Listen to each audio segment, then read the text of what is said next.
اب میرے بھائیوں آخر میں 17 صحیح الاسناد احادیث، اور یہ 17 کا عدد میں نے لیا ہے دن رات میں فرض نماز کی رکعتوں کی تعداد 17 ہے، جس میں اہل سنت اور اہل تشیع کا اجماع ہے پوری دنیا کے مسلمانوں کا۔ فجر کے 2 فرض، ظہر کے 4، عصر کے 4، مغرب کے 3 اور عشاء کے 4، یہ کل 17 رکھتے ہیں۔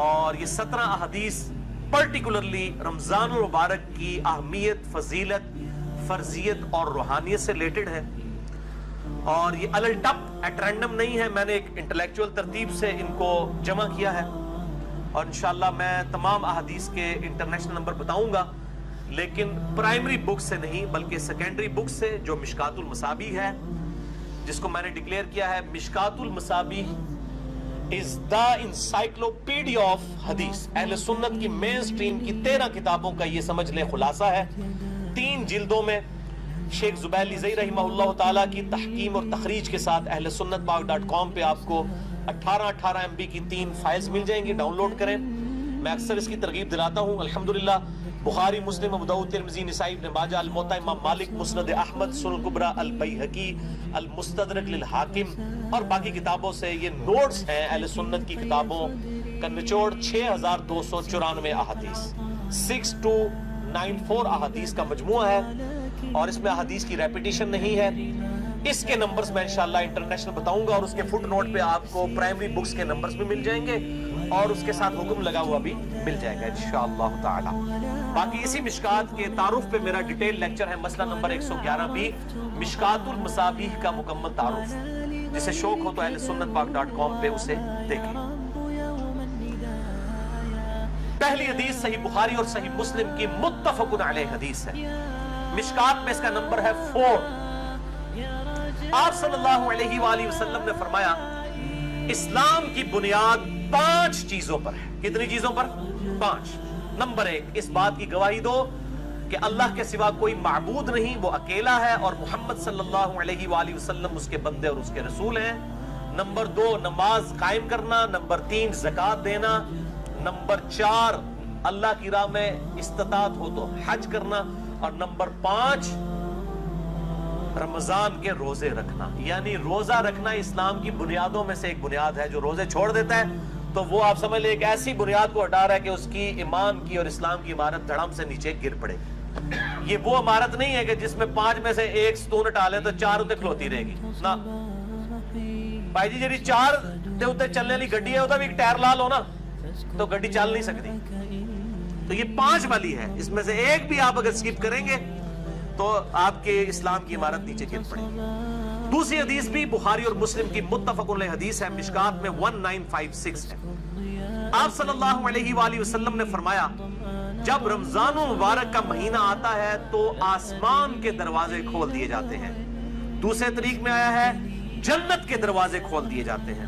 تیسرے طریق میں آیا ہے رحمت کے دروازے کھول دیے جاتے ہیں۔ یہ سارے الفاظ بخاری اور مسلم میں ہیں۔ اور پھر ساتھ یہ الفاظ ہیں کہ جہنم کے دروازے، آگ کے دروازے بند کر دیے جاتے ہیں اور شیاطین جکڑ دیے جاتے ہیں۔ اچھا یہ ہے کہ شیاطین جو ہے وہ قید کر، اکثر لوگ سوال کر رہے ہوتے ہیں جی اگر شیاطین قید کر دیے جاتے ہیں، پھر بھی چند لوگ ہیں جو نماز نہیں پڑھتے، چند نہیں اکثر لوگ نہیں پڑھ رہے ہوتے پھر بھی۔ تو میرے بھائی 11 مہینے تک جب شیطان نے پیڈل مارا ہے آپ کی سائیکل کو، اس کے بعد 1 مہینے نہ بھی مارے وہ، پھر بھی تھوڑی دور تک تو یہ معاملات چلیں گے۔ پھر سب سے بڑی چیز نفس ہے انسان کا، وہ ساتھ لگا ہوا ہے۔ یہ سرکش شیاطین، بڑے بڑے شیاطین جو ہے وہ کر دیے جاتے ہیں۔ باقی جو انسان کے ساتھ شیاطین چھوٹے موٹے لگے ہیں وہ تو چلتے رہیں گے، اللہ تعالیٰ کی طرف سے خاص مدد آ جاتی ہے۔ باقی جڑے تھے پیڑے وہ کعبے بھی پیڑے۔ اگر کسی نے اپنی اصلاح خود نہیں کرنی ہے تو اس کی رمضان میں کوئی اصلاح نہیں ہوتی، اللہ تعالیٰ کی طرف سے ایک مدد مل جاتی ہے۔ اصل جو مسئلہ ہے وہ نفس کا ہے کہ انسان خود فیصلہ کرے کہ میں نے اللہ کے لیے کچھ کرنا ہے، تب فائدہ ہوگا۔ تیسری حدیث جامعہ ترمذی، سنن ابن ماجہ میں ہے اور صحیح سند کے ساتھ مسند احمد میں ہے، اور مشکات میں آپ کو 1960 کے فٹ نوٹ پہ اور 1961 میں مل جائے گی۔ آپ صلی اللہ علیہ وآلہ وسلم نے فرمایا رمضان میں آسمان کے دروازے کھول دیے جاتے ہیں، آگ کے دروازے بند کر دیے جاتے ہیں، تمام سرکش شیاطین جکڑ دیے جاتے۔ اس میں الفاظ آگے سرکش، بخاری مسلم میں سرکش نہیں تھا، اس سے پتا چلا کہ خاص شیاطین جو بڑے ہیں وہ جکڑے جاتے ہیں۔ اور ہر رات ایک منادی ندا کرتا ہے اللہ کی طرف سے، اے خیر کے طالب ہمت کر اور آگے بڑھ نیکیاں کرنے کے لیے، اور اے شر کے طالب رک جا، اب تو باز آ جائے اس مبارک مہینے میں۔ اور اللہ کی طرف سے ہر رات میں لوگوں کو جہنم سے آزاد کیا جاتا ہے۔ وہ جو روایت ہے وہ جعلی ہے کہ جی وہ پہلا عشرہ جو ہے وہ رحمت کا ہے، دوسرا جو ہے وہ مغفرت کا ہے، تیسرا دوزخ سے رہائی کا ہے۔ یہ تو ہر رات رہائی ہو رہی ہے، میں اس حدیث کو بھی بتا دوں گا بعد میں شعب الایمان کے حوالے سے۔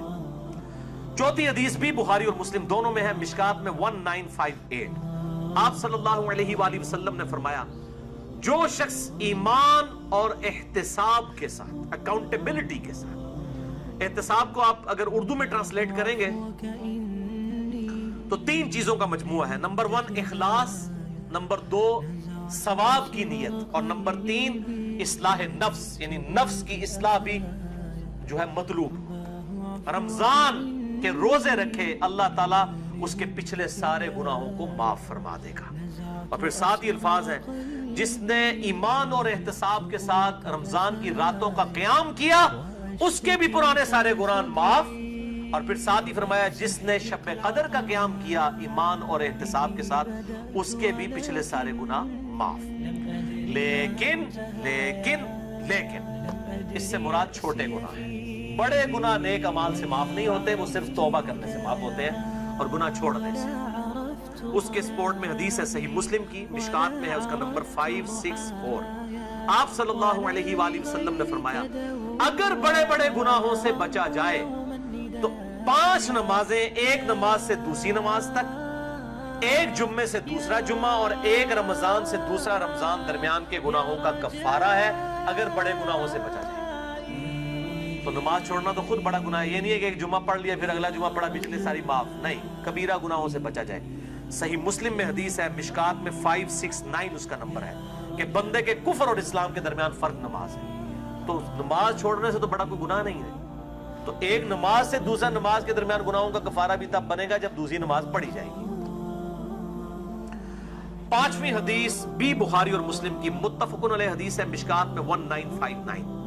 آپ صلی اللہ علیہ وسلم نے فرمایا، رمضان مبارک میں ہر نیک عمل 10 سے 700 گناہ تک بڑھا دیا جاتا ہے۔ اس لیے ہم کوشش کرتے ہیں کہ زکوٰۃ رمضان کے مہینے میں دیں تاکہ زیادہ ثواب ملے۔ اور پھر زکوٰۃ ہوتی بھی لیونر ایئرز کے اعتبار سے، وہ سولر ایئرز کے اعتبار سے نہیں دینی ہوتی ہے، چاند کے مہینوں کے اعتبار سے دینی ہوتی ہے، تو وہ آسان ہو جاتا ہے حساب رکھنا۔ ویسے آپ ایک رمضان میں نکال لیں اور پھر پورا سال دیتے رہیں، یا اگلے سال کی بھی پیشگی نکالی جا سکتی۔ زکوٰۃ میں میں نے ڈیٹیل سے لیکچر مسئلہ نمبر 95A اور B دے دیا، جسے شوق ہو تو وہ دیکھیں۔ اور ساتھ ہی الفاظ ہیں بخاری و مسلم کے، اللہ تعالیٰ فرماتا ہے، بے شک روزہ خاص میرے لیے ہے اور میں ہی اس کی جزا دوں گا۔ باقی نیکیوں کا تو پتہ چل جاتا ہے، روزہ انسان اور اس کے رب کے درمیان ایک راز ہے۔ اگر کسی شخص نے خود نہیں بتایا تو وہ چھپ کر کھا پی لے تو پتہ نہیں چلے گا۔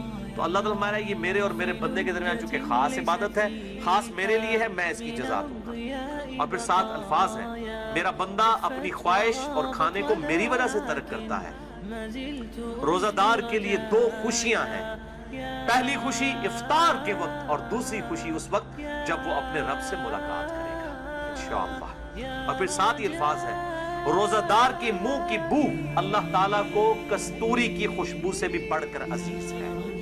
پھر 7 ہی الفاظ ہیں، روزہ ڈھال ہے، یعنی ایک ڈھال ہے گناہوں سے بچنے کی۔ جب تمہارا روزہ ہو تو فحش گوئی اور گناہوں سے اجتناب کرو۔ اگر روزے کی حالت میں کوئی تم سے جھگڑا کرے تو اس سے کہہ دو کہ میں روزے کی حالت میں، اللہ تو ڈر، میرا بھی روزہ ہے تیرا بھی روزہ ہے یار، جان چھٹ۔ یعنی بجائے یہ کہ ترکی بترکی جواب دیا جائے، لڑائی کی جائے روزے کی حالت میں۔ ویسے روزے کی حالت میں انسان کی حالت بھی ایسی ہوتی ہے کہ انسان کہتا ہے یار کوئی نیڑے نہ ہی لگے، متھے نہ ہی لگے۔ خصوصاً عصر سے مغرب کا جو وقت ہے اس وقت بڑا مشکل ہوتا ہے، انسان کو گفتگو کرنے کو بھی دل نہیں کرتا، اسی لیے تقویٰ بھی حاصل ہوتا ہے، شہوت بھی ٹھنڈی ہوتی ہے، ہر چیز ٹھنڈی ہو جاتی ہے۔ ظاہر ہے جب انسان روزہ رکھتا ہے تو روزہ ڈھال ہے، جب تمہارا روزہ ہو تو فحش گوئی مت کرو، گناہوں سے بچو، اور جب کوئی جھگڑا کرنے لگے اس سے کہہ دو کہ میرا روزہ ہے۔ 6ٹھی حدیث سنن نسائی اور مسند احمد میں ہے، مشکات میں 1962۔ آپ صلی اللہ علیہ وآلہ وسلم نے فرمایا، تمہارے پاس رمضان مبارک کا مہینہ آیا ہے، اللہ نے اس کے روزے تم پر فرض کیے ہیں، اس میں آسمان کے دروازے یعنی جنت کے دروازے کھول دیے جاتے ہیں، جہنم کے دروازے بند کر دیے جاتے ہیں۔ جنت کے 8 دروازے ہیں اور دوزخ کے 7، اور سرکش شیاطین جکڑ دیے جاتے ہیں۔ اس ماہ میں ایک رات ایسی ہے جو 1000 مہینوں سے افضل ہے، جو ہم پچھلی دفعہ مسئلہ نمبر نیو 44 میں ڈسکس کر چکے ہیں۔ جو شخص اس کی خیر اور بھلائی سے محروم ہو گیا، واقعی ہر بھلائی سے محروم ہو گیا۔ اور میں نے شب قدر کو پانے کا آسان طریقہ بتایا تھا، وہ جسے شوق ہو تو وہ لیکچر دیکھ سکتے ہیں۔ اچھا، اسی کانٹیکسٹ میں ایک مشہور حدیث ہے جو اکثر ڈاکٹر اسرار صاحب بھی بیان کرتے تھے، لیکن وہ سخت ضعیف روایت ہے۔ اس میں کافی الفاظ تو باقی احادیث بخاری مسلم میں اور اس میں بھی موجود ہیں، لیکن کچھ الفاظ جو ہیں اس کے ضعیف ہیں۔ وہ شعب الایمان امام بیہقی کی کتاب سے ہے اور مشکات میں 1965 نمبر ہے کہ آپ صلی اللہ علیہ وسلم نے شعبان کی آخری رات میں صحابہ سے خطاب کیا کہ اب رمضان کا مہینہ شروع ہونے والا ہے اور یہ برکتیں ہیں، وہ ساری وہی ہیں جو ہم ڈسکس کر چکے ہیں۔ اس کے اینڈ پہ آتا ہے کہ اس کا پہلا عشرہ، پہلے 10 دن رحمت کے ہیں، دوسرے 10 دن جو ہے وہ مغفرت کے ہیں، اور تیسرے 10 دن جو ہے وہ دوزخ سے چھٹکارے کے ہیں۔ اور پھر لوگوں نے اس کے اوپر خود سے وہ دعائیں بھی ڈیوائز کر لی ہوئی ہیں۔ بالکل جعلی روایت ہے یہ، اور اس کے ایک طریق کے اندر علی بن زید مشہور ضعیف راوی ہے، اور دوسرے طریق میں سلیمان راوی جو ہے وہ منکر الحدیث ہے۔ منکر الحدیث وہ راوی ہے جس کی حدیث سے ترک کر دی جائے، یہ شدید ترین جرح ہوتی ہے۔ اسی طریقے سے یہ اکثر رمضان سے پہلے بھی وہ یہ میسج چل رہا ہوتا ہے کہ جس نے رمضان کے چاند دیکھنے کی خوشخبری، تو یہ وہ سب جعلی جھوٹی روایتیں ہیں، اور اس طرح کی روایتیں بالکل آگے بیان نہ کیا کریں، ان کی کوئی اصلیت نہیں ہے، اللہ سے ڈر جائیں۔ مسئلہ نمبر 36 ہے میرا ضعیف الاسناد اور من گھڑت احادیث کے فتنے کا تحقیقی جائزہ۔ 7ویں حدیث بھی بخاری اور مسلم دونوں میں، آپ دیکھ لیں اکثر حدیثیں بخاری اور مسلم سے، مشکات میں 1957 اس میں الفاظ ہے کہ جنت کے 8 دروازے ہیں، ان میں سے ایک دروازے کا نام ہے الریان، جو خاص ان لوگوں کے لیے ہے جو روزہ دار ہیں۔ ان کو اس دروازے سے آواز دی جائے گی کہ جو دنیا میں روزہ رکھا کرتے تھے، الریان دروازے سے ندا کی جائے گی، اور ان کو جنت میں اس دروازے سے داخل کیا جائے گا۔ اس کے علاوہ ذاکرین کے لیے ہے اور قتال کرنے والوں کے لیے، مختلف نیکیوں کے لیے دروازے آئے ہیں۔ 8ویں حدیث بھی بخاری اور مسلم دونوں میں ہے، مشکات میں 2053۔ آپ صلی اللہ علیہ وآلہ وسلم نے فرمایا، جو شخص اللہ کی راہ میں، یعنی اس راہ میں مراد جہاد اور قتال، اللہ کی راہ میں نکلنا، نیکی کے اعمال کرنا اور قتال کے لیے سب کچھ اس میں شامل ہے، فی سبیل اللہ کے الفاظ، اس حالت میں بھی روزہ رکھے تو اللہ تعالیٰ اس کے اور دوزخ کے درمیان 70 سال کی دوری ڈال دے گا، جو اللہ کی راہ میں روزہ رکھے۔ اور اسی کا ایک طریق ہے جامعہ ترمذی میں، مشکات میں ہے 2064۔ پچھلا بخاری اور مسلم کا تھا، مشکات میں 2053 تھا، یہ مشکات میں 2064 ہے کہ جو شخص اللہ کی راہ میں نکل کر روزہ رکھے، اللہ تعالیٰ اس کے اور جہنم کے درمیان زمین و آسمان کے فاصلے کے برابر دوری قائم کر دے گا۔ یہ بات سمجھانے کے لیے 9ویں حدیث جامعہ ترمذی، سنن الکبری البیہقی اور شرح سنہ امام بغوی کی کتاب میں ہے، اور مشکات میں 1992 ہے۔ آپ صلی اللہ علیہ وسلم نے فرمایا، جو شخص کسی روزہ دار کا روزہ افطار کروائے یا کسی مجاہد کی تیاری کروا دے، اس کو بھی اس کی مثل ثواب ملے گا۔ اور یہ کرنا چاہیے، آپ سامنے بیٹھے ہو، آپ اپنے حصے کی کھجور کسی اور کو دیں، جیسا مسجد میں ہوتا ہے لوگ اپنے گھر سے کھجوریں لے آتے ہیں، آپ اپنے حصے کی کھجور کسی اور کو دیں، اس کے حصے کی خود لیں، تو ڈبل روزے کا ثواب کمائیں۔ چوپڑیاں نہ دھو دو، تو روزہ کھلوانے والے کے ثواب میں اس کو بھی وہ ثواب ملے گا، اور جس نے رکھا ہے اس کے ثواب میں کبھی بھی نہیں ہوگی۔ 10ویں حدیث جامعہ ترمذی اور سنن ابن ماجہ سے ہے، اور مشکات میں 2249 ہے۔ آپ صلی اللہ علیہ وآلہ وسلم نے فرمایا، 3 آدمیوں کی دعا ضرور قبول ہوتی ہے۔ نمبر 1، روزہ دار جب افطار کے وقت دعا کرتا ہے۔ نمبر 2، عادل بادشاہ، اور نمبر 3، مظلوم کی دعا۔ اب وہ دعا کی قبولیت کس فارم میں ہوگی، یہ بڑی ڈیٹیلز ہے، مسئلہ نمبر 82 میرا ریکارڈڈ ہے، جسے شوق ہو تو وہ دیکھ سکتے ہیں۔ 11ویں حدیث یہ واحد ہے جو مشکات میں نہیں ہے، سنن ابن ماجہ میں ہے 1753۔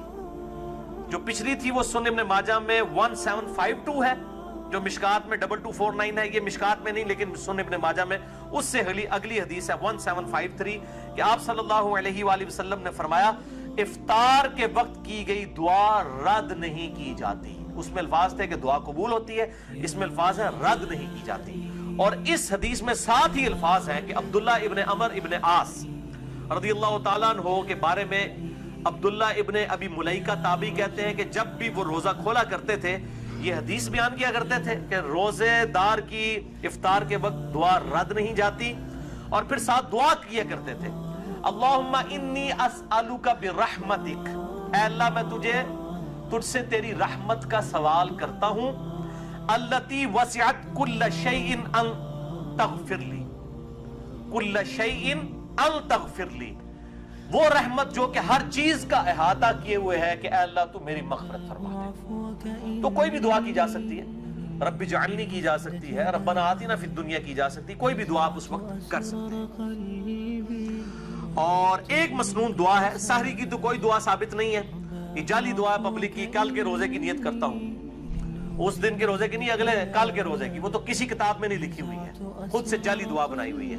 البتہ افطار کی ایک صحیح دعا ہے، سنن ابی داؤد میں مشکات میں 1993 ہے، ذهب الظمأ وابتلت العروق وثبت الاجر انشاءاللہ، ذهب الظمأ وابتلت العروق وثبت الاجر انشاءاللہ، یعنی پیاس چلی گئی، رگیں تر ہو گئی، اور اللہ کے حضور ہمارا اجر پکا ہو، یہ اس کا ترجمہ ہے۔ لیکن یہ روزہ کھولنے کے بعد، پانی پینے کے بعد یہ دعا مانگی جائے گی، پہلے نہیں۔ پہلے آپ صبح شام کے اذکار کریں، سب سے بہتر ٹائم شام کے اذکار کا مغرب سے جسٹ پہلے ہے، کیونکہ شام کا وقت وہ ہوتا ہے، مغرب کے بعد تو رات شروع ہو جاتی ہے نا، سب سے بہترین وقت وہ ہے۔ اور جو دعائیں ہیں سنت وہ پڑھیں، قرآنی دعائیں پڑھ سکتے ہیں۔ البتہ ایک مشہور جو پبلک میں دعا ہے وہ بالکل مردود روایت ہے، مرسل ہے، منقطع روایت ہے، وہ تابعی سے ہے، اور تابعی صحیح مسلم کے مقدمے میں آیا ہے کہ تابعی جب نبی صلی اللہ علیہ وسلم سے بیان کرے گا اور صحابی کا ذکر نہیں کرے گا وہ منقطع ہوگی، مرسل ضعیف روایت ہوگی۔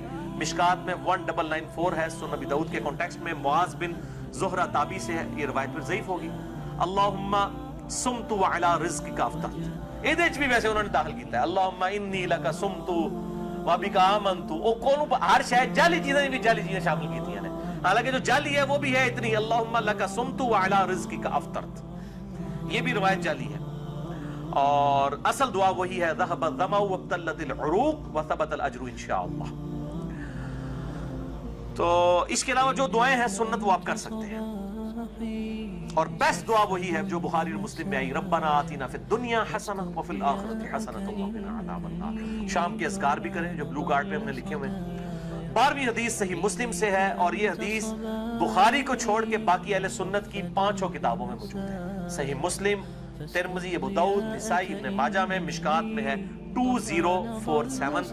اور یہ چونکہ رمضان سے کمپلیمنٹری ٹاپک ہے اس لیے میں حدیث بیان کر رہا ہوں کہ آپ صلی اللہ علیہ وآلہ وسلم نے فرمایا جس نے رمضان کے روزے رکھے اس کے بعد اس نے شوال کے 6 روزے رکھ لیے، وہ گویا اس طرح ہے کہ اس نے پورے سال کے روزے ہی رکھ لیے، ہمیشہ کے روزے۔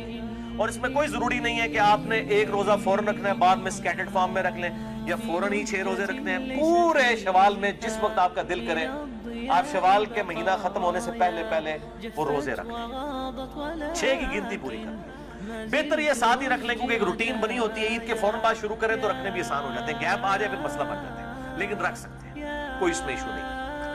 اور پرانے جو فقہ حنفی کے بزرگ تھے وہ تو ان کو بدعت کہا کرتے تھے اور ان روزوں کو نہیں مانتے تھے، آج کے فقہ حنفی کے لوگ بھی ان روزوں کو مانتے ہیں، اور انہوں نے یہ اپنے بزرگوں کا مسئلہ چھوڑ دیا ہے۔ تو ہم کہتے ہیں باقی مسئلوں میں بھی جو آپ کے بزرگ غلط ہیں اس سے بھی آپ بیک فوٹ پہ جائیں۔ اور میں جب حنفی تھا، بریلوی تھا، اس وقت بھی میں یہ 6 روزے، میں تو الحمدللہ اپنی بالکل ینگ ایج سے 1994 FSC لیول سے ابھی تک میں مسلسل یہ روزے رکھتا چلا آ رہا ہوں۔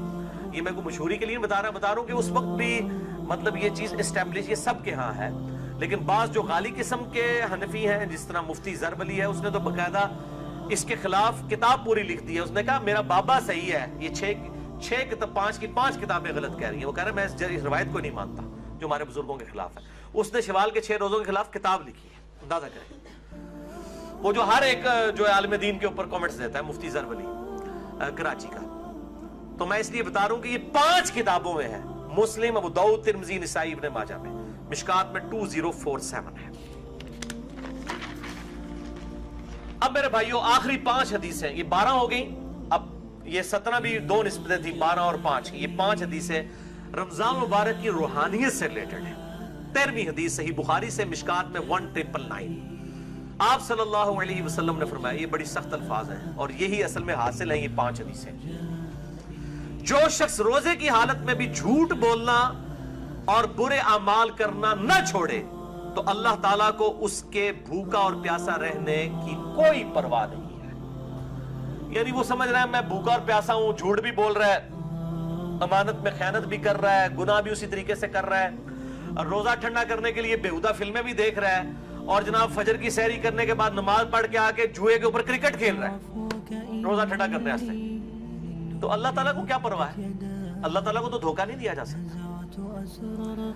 14ویں حدیث سنن دارمی سے ہے، مشکات میں 2014 صحیح سند کے ساتھ۔ آپ صلی اللہ علیہ وسلم نے فرمایا، کتنے ہی روزہ دار ایسے ہیں کہ جنہیں اپنے روزے سے بھوک اور پیاس کے علاوہ کچھ نہیں ملتا، کوئی اجر نہیں ملتا، بس بھوکا پیاسے ہی رہتے ہیں، اور کتنے ہی قیام اللیل کرنے والے ایسے ہیں کہ جنہیں سوائے جاگنے کے کچھ نہیں ملتا، وہ انتظار ہی کرتے ہیں رکوع جدو امام جانا جا کے شامل ہوتے ہیں، اور باقی اکثر کو تو پتہ ہی نہیں کہ امام کیا پڑھ رہا ہے، وہ تو یہ اس انتظار میں ہوتے ہیں کہ کب یہ جو ہے نا وہ رکوع میں جائے، تو بیچارے ظاہر ہے کہ وہ اپنی نیند ہی قربان کر کے آ رہے ہوتے ہیں۔ اس سے بہتر ہے کہ گھر اپنے جو وہ نوافل پڑھنے پڑھ کے سو جائیں، بجائے یہ کہ آپ تکلیف میں کھڑے ہوں اور قرآن سن کے آپ کو بار بار یہ خیال آ رہا ہو کہ قدر کچھ کس ٹائم جاندہ ہے اور سمجھ بھی نہ آ رہا ہو، تو بہتر ہے پھر گھر میں بیٹھیں۔ کتنے ہی قیام کرنے والے ایسے ہیں کہ ان کو جاگنے کے سوا کچھ حاصل نہیں ہوتا، بالکل ایسے ہی۔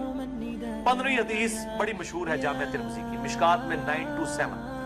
آپ صلی اللہ علیہ وآلہ وسلم نے فرمایا، اس شخص کی ناک خاک آلود ہو جائے، یعنی وہ تباہ و برباد ہو جائے، یہ عرب کا محاورہ ہے، جس کے سامنے میرا ذکر ہو اور مجھ پر درود نہ پڑھے، اللہم صلی علی محمد وعلی آل محمد، اور ساتھ ہی دوسری بات ارشاد فرمائی، اس شخص کی ناک خاک آلود ہو جائے جس کے پاس رمضان آ کر چلا جائے اور وہ اللہ سے اپنی مغفرت نہ کروا سکے۔ اتنا بہترین نیکیوں کا موسم آئے اور اپنی مغفرت نہ کروا سکے، برباد ہو جائے ایسا شخص جو رمضان میں اپنی مغفرت نہ کروا سکے۔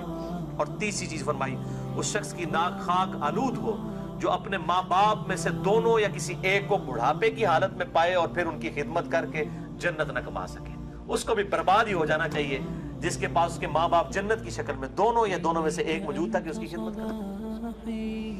اور یہ جو الفاظ ہے نا کہ اس کی ناک خاک آلود ہو، برباد ہو جائے، جو ماں باپ کو کی خدمت کر کے جنت نہ کما سکے، یہ الفاظ صحیح مسلم میں بھی موجود ہے، صرف اتنے الفاظ، یہ حدیث مسلم میں بھی ہے اتنے الفاظ کے ساتھ۔ اچھا، اسی حدیث کا ایک مشہور طریق ہے، وہ مشکات میں تو نہیں ہے، المستدرک للحاکم میں ہے صحیح سند کے ساتھ 7256، جس کے امام حاکم نے بھی تصحیح کی ہے، امام ذہبی نے بھی، شیخ البانی نے بھی، اور شیخ زبیر علی زئی صاحب نے بھی رحمہ اللہ اجمعین۔ بڑی مشہور حدیث ہے کہ آپ صلی اللہ علیہ وآلہ وسلم ایک دن منبر پر چڑھے، پہلی سیڑھی پر قدم رکھا تو فرمایا آمین، پھر دوسری پر رکھا فرمایا آمین، پھر تیسری پر رکھا تو فرمایا آمین۔ صحابہ نے پوچھا آج آپ نے ایسا عمل کیا جو اس سے پہلے کبھی نہیں کیا؟ تو آپ صلی اللہ علیہ وآلہ وسلم نے فرمایا کہ جبرائیل علیہ السلام حاضر خدمت ہوئے تھے اور انہوں نے مجھ سے ریکویسٹ کی کہ میں جو دعا کروں اے اللہ کے محبوب صلی اللہ علیہ وآلہ وسلم آپ اس میں مہر ثبت کریں آمین کہہ کر۔ تو جبرائیل نے پہلی دعا کی کہ برباد ہو جائے وہ شخص جس کے سامنے میرا ذکر ہو اور وہ مجھ پر درود نہ پڑھے، اللہم صلی علی محمد وعلی آل محمد۔ تو میں نے کہا آمین، برباد ہو جائے واقعی۔ دوسری بات، اس میں ترتیب ذرا ڈیفرنٹ ہے، دوسری ترتیب جو ہے اس میں دوسرے والی الفاظ ڈیفرنٹ ہے، اس میں الفاظ ہیں دوسرے، برباد ہو جائے وہ شخص کہ جس کو ماں باپ دونوں یا دونوں میں سے کوئی ایک بڑھاپے کی حالت میں ملے اور وہ ان کی خدمت کر کے جنت نہ کما سکے۔ تو میں نے کہا آمین، برباد ہو جائے ایسا شخص۔ اور تیسرا انہوں نے کہا کہ جو رمضان کا مہینہ پائے اور اپنی مغفرت نہ کروا سکے، ایسا شخص بھی برباد ہو جائے۔ تو میں محمد صلی اللہ علیہ وآلہ وسلم میں نے مہر ثبت کر دی کہ واقعی وہ برباد ہو جائے، وَلِعَوْذُ بِاللَّهِ تعالی۔ تو میرے بھائیوں، بڑے پیشن کے ساتھ اس دفعہ رمضان کو اس نیت سے گزاریں کہ انشاءاللہ اس میں ہم نے اپنی مغفرت کروانی ہے انشاءاللہ تعالی۔ سیکنڈ لاسٹ حدیث 16ویں، مسند احمد سے، المستدرک للحاکم سے، شعب الایمان امام بیہقی کی کتاب سے، اور مشکات میں اس کا نمبر ہے 1963۔ آپ صلی اللہ علیہ وآلہ وسلم نے فرمایا قیامت کے دن روزہ اور قرآن دونوں شفاعت کریں گے، اللہ کے حضور سفارش کریں گے۔ روزہ کہے گا اے میرے رب، میں نے اس کو دن بھر کھانے پینے اور خواہشات نفسانی سے روکا رکھا، اے اللہ اس کے متعلق میری شفاعت قبول کر اسے بخش دے۔